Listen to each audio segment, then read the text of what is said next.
नमस्ते सदा वत्सल्य मातृभूमि, जय हिंद दोस्तों। शुरू करते हैं आज के डिफेंस समाचारों को।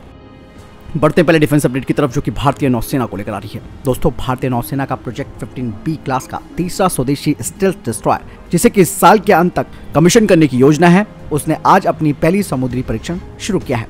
इसका नाम है आईएनएस इम्फाल। आईएनएस इम्फाल में कई विशिष्ट तकनीकों और उच्च स्वदेशी सामग्री का इस्तेमाल किया गया है और इसे नौसेना के युद्धपोत डिजाइन ब्यूरो के द्वारा इन हाउस डिजाइन किया गया है। इम्फाल अब तक का सबसे बड़ा और सबसे उन्नत डिस्ट्रॉयर है और आईएनएस इम्फाल के भारतीय नौसेना में शामिल होते ही नौसेना की जो कॉम्बैट क्षमता है वो बढ़ जाएंगी। बढ़ते हैं नेक्स्ट अपडेट की तरफ। दोस्तों, पनडुब्बी रोधी युद्ध क्षमता को बढ़ाने के लिए सुपरसोनिक मिसाइल असिस्टेड टॉर्पीडो यानी कि स्मार्ट मिसाइल के बाद अब भारतीय नौसेना smart long range rocket system को डिजाइन करने पर ध्यान केंद्रित कर रही है, जिससे कि भारतीय नौसेना की जो एंटी सबमरीन वॉरफेयर क्षमता है वो और ज्यादा गहरी हो जाएगी। ये नई रॉकेट प्रणाली करीबन 100 किलोमीटर से अधिक की सीमा के साथ विकसित की जा रही है और इसे तटीय यूनिटों से भी लॉन्च किया जा सकता है। और ये जो नया कोस्टल रॉकेट सिस्टम है, इसमें एक रॉकेट लॉन्चर और एक पेलोड डेप्थ चार्ट शामिल होगा और जब इन्हें तटीय यानी कि कोस्टल जो यूनिट्स हैं उनसे प्रक्षेपित किया जाएगा तो रॉकेट डेजिग्नेटेड क्षेत्र की यात्रा करेगा जहां वो पेलोड को तैनात करता है और ये पेलोड एक पूर्व निर्धारित गहराई में डूब जाएगा और एक्टिव और पैसिव सोनार का इस्तेमाल करके दुश्मनों की पनडुब्बियों की खोज करेगा, जो भारतीय नौसेना की पनडुब्बी रोधी युद्ध क्षमताओं को बढ़ाने के लिए सुपरसोनिक मिसाइलों। हालांकि दोस्तों, जो स्मार्ट है वो एक अत्यधिक उन्नत और प्रभावी हथियार है, लेकिन भारत की विशाल तटरेखा है, ऐसे में इनकी लागत और तैनात की एक तरह से चुनौती पैदा कर सकती है, जिसके लिए एंटी सबमरीन रॉकेट जैसे लागत प्रभावी विकल्प तलाशा जा रहा है। और यही वजह है कि भारतीय नौसेना इसी स्मार्ट का एक लॉन्ग रेंज रॉकेट जो सिस्टम है उसे तैयार कर रही है। बढ़ते हैं नेक्स्ट अपडेट की तरफ। दोस्तों, भारत के स्वदेशी तेजस मार्क 1 लाइट कॉम्बैट एयरक्राफ्ट को 2 यूरोपियन एडवांस मिसाइलें मिलने जा रही हैं, जिनमें advance short range air to air missile और mutual long range BVR missile शामिल है। आपको मैं बता दूं कि इसमें से advance short range air to air missile यानी कि एसराम का जो इंटीग्रेशन है वो अपने फाइनल स्टेज पर पहुंच चुका है और इसका अब कैपेटिव ट्रायल शुरू होगा अगले महीने, जिसके बाद 2023 के अंत तक इसके फायरिंग ट्रायल्स भी किए जाएंगे। यही नहीं दोस्तों, मैंने आपको डिफेंस अपडेट में भी बताया था कि तेजस मार्क 1 एयरक्राफ्ट में एक हाईली कैपेबल जो अपडेटेड उत्तम रडार है वो लगाया जाएगा और इसे 21वीं यूनिट से लगाया जाएगा, जिसमें कि 912 ट्रांसमिट रिसीव मॉड्यूल्स हैं, जो कि म्यूचुअल लॉन्ग रेंज मिसाइल और दूसरे एडवांस मिसाइल्स जैसे कि अस्त्रा मार्क 2 और अस्त्रा मार्क 3 मिसाइलों को भी सपोर्ट कर सकते हैं।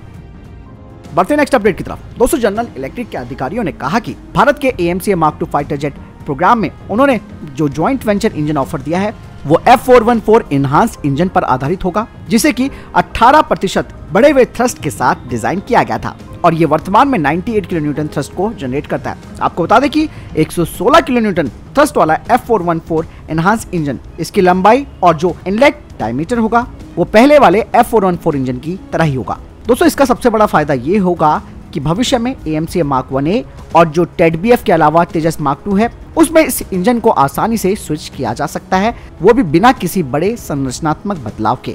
वहीं दोस्तों, AMCA और TEDBF के जो प्रोजेक्ट मैनेजर है उन्होंने सुझाव दिया है कि जनरल इलेक्ट्रिक इंजन को हमें आगे भी बनाए रखना होगा। इसका कारण यह है कि अगर एक अलग इंजन निर्माता को चुना जाएगा तो इससे इंटीग्रेशन के दौरान एयर इनटेक डिजाइन और अन्य जो पैरामीटर्स होते हैं यानी कि मापदंड होते हैं उनका फिर से मूल्यांकन करना पड़ेगा, जिससे कि इस प्रोग्राम में देरी हो सकती है।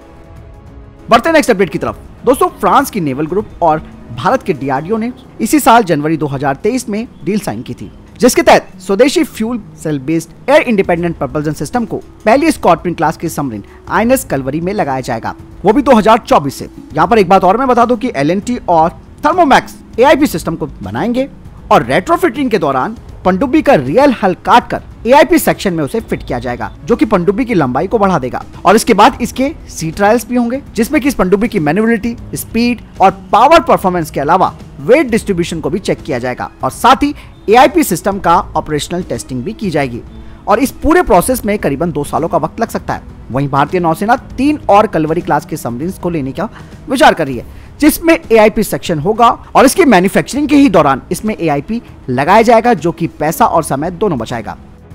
बढ़ते नेक्स्ट अपडेट की तरफ। दोस्तों, स्वीडिश फर्म साप इंडिया ने कहा कि ग्रिपेन फाइटर जेट, जिसे कि उन्होंने इंडियन एयरफोर्स के MRFA प्रोग्राम में ऑफर किया है, ऐसे में साप भारत को ग्रिपेन फाइटर जेट में हाई वेपन फ्लेक्सिबिलिटी देने को तैयार है, जिससे कि भारत कोई भी हथियार अपने हिसाब से इस फाइटर जेट में लगा सकता है, जिसमें कि अस्त्रा सीरीज की मिसाइल और ब्रह्मोस NG मिसाइल भी शामिल है और इसके लिए उन्हें साप की अनुमति की जरूरत नहीं होगी। आपको बता दें कि ग्रिपेन का Raven ESO5 radar full 100 degree field of view देता है, जिससे कि ग्रिपेन ई को मिसाइल लॉन्च करने के बाद तुरंत ये वहां से चला जाएगा, वो भी फायर्ड मिसाइल के डेटा लिंक को खोए हुए। और इसका जो इलेक्ट्रॉनिक अटैक जैमर पॉड है वो इसको जैमिंग फंक्शन से बचाएगा। बढ़ते हैं नेक्स्ट अपडेट की तरफ। दोस्तों, भारत और चाइना के बीच अभी भी तल्खी बनी हुई है। इसका अंदाजा आप इस बात से लगा सकते हैं कि जब रक्षा मंत्री राजनाथ सिंह ने अपने चीनी समकक्ष से मीटिंग की तो इस दौरान दोनों ने एक दूसरे का हाथ जोड़कर अभिवादन किया। दरअसल भारत के रक्षा मंत्री ने बाकी सभी समकक्षों के साथ गर्मजोशी के साथ हाथ मिलाया, लेकिन चीन के रक्षा मंत्री ली शांगफू के साथ हाथ मिलाने से किनारा कर लिया। इन सब के बावजूद चीनी रक्षा मंत्री ने कहा कि दोनों देशों के बीच रिश्ते स्थिर और सामान्य हैं। वहीं चीन के रक्षा मंत्री सीमा विवाद को किनारे रखकर दोनों देशों के बीच नई शुरुआत की बात कह रहे थे, जबकि राजनाथ सिंह ने साफ तौर पर कह दिया कि आगे बढ़ने से पहले सीमा पर हालात सामान्य होने चाहिए। रिश्ते बिगड़े हैं तो इनके लिए चीन ही जिम्मेदार है। बढ़ते नेक्स्ट अपडेट की तरफ। दोस्तों, पाकिस्तान ने यूक्रेन को जबरदस्त तरीके से चूना लगाया है। पाकिस्तान ने यूक्रेन को जो हथियार भेजे हैं, जिनमें कि रॉकेट भी शामिल हैं, वो जंग के मैदान में फुस्सी साबित हो रहे हैं। पाकिस्तान के द्वारा भेजे गए रॉकेट्स की घटिया क्वालिटी की वजह से यूक्रेन की सेना काफी परेशान हो गई है। एक तरफ रूस ताबड़तोड़ हमले यूक्रेन पर कर रहा है, पाकिस्तान की ओर से भेजा गया हथियार अब यूक्रेन के लिए संकट का सबब बन चुका है। और इससे पहले दोस्तों, मैंने आपको डिफेंस अपडेट में भी बताया था कि पाकिस्तान के पूर्व आर्मी चीफ जनरल बाजवा ने भी खुलासा किया था कि पाकिस्तान के हथियारों की हालत बहुत खराब है और वो भारत के साथ जंग नहीं लड़ सकता है। पाकिस्तान ने जिस ग्रेड के रॉकेटों की आपूर्ति की है उसे पाकिस्तानी ऑर्डिनेंस फैक्ट्री बनाती है। ये रॉकेट घटिया साबित हो रहा है। इस रॉकेट की मारक क्षमता वैसे 20 किलोमीटर तक है, लेकिन युद्ध के मैदान में ये फुस साबित हो रहे हैं। पाकिस्तान ने 10,000 ग्रेड रॉकेट और 44 T-80 टैंक यूक्रेन को भेजने का पश्चिमी देशों के साथ समझौता किया है। इसके बदले उसे काफी पैसा भी मिला है। दोस्तों, ट्रेनिंग से लौट रहे अमेरिकी सेना के 2 हेलीकॉप्टर अलास्का में दुर्घटनाग्रस्त हो गए, जिसमें 3 पायलटों की मौत हो गई। और ये इस साल सैन्य हेलीकॉप्टरों से जुड़ी दूसरी घटना है। एक रिपोर्ट में बताया गया है कि एक प्रशिक्षण मिशन से लौटते समय अलास्का में 2 अपाचे हेलीकॉप्टरों के दुर्घटनाग्रस्त होने के बाद अमेरिकी सेना के 3 पायलटों की मौत हो गई। वहीं अमेरिकी सेना की तरफ से कहा जा रहा है कि वो इस घटना की जांच करेगी। बढ़ते नेक्स्ट अपडेट की तरफ। दोस्तों, भारत अब म्यांमार सीमा पर भी बाड़बंदी करने जा रहा है। आपको बता दें कि भारत तस्करी, घुसपैठ और अन्य सीमा अपराधों पर अंकुश लगाने के लिए मणिपुर में लगभग 400 किलोमीटर लंबी भारत म्यांमार सीमा पर कांटेदार तार की बाड़ लगा रहा है। मणिपुर के राज्यपाल ने इम्फाल से 110 किलोमीटर दक्षिण में मोरे की सीमा तक लगी बाड़ का निरीक्षण किया।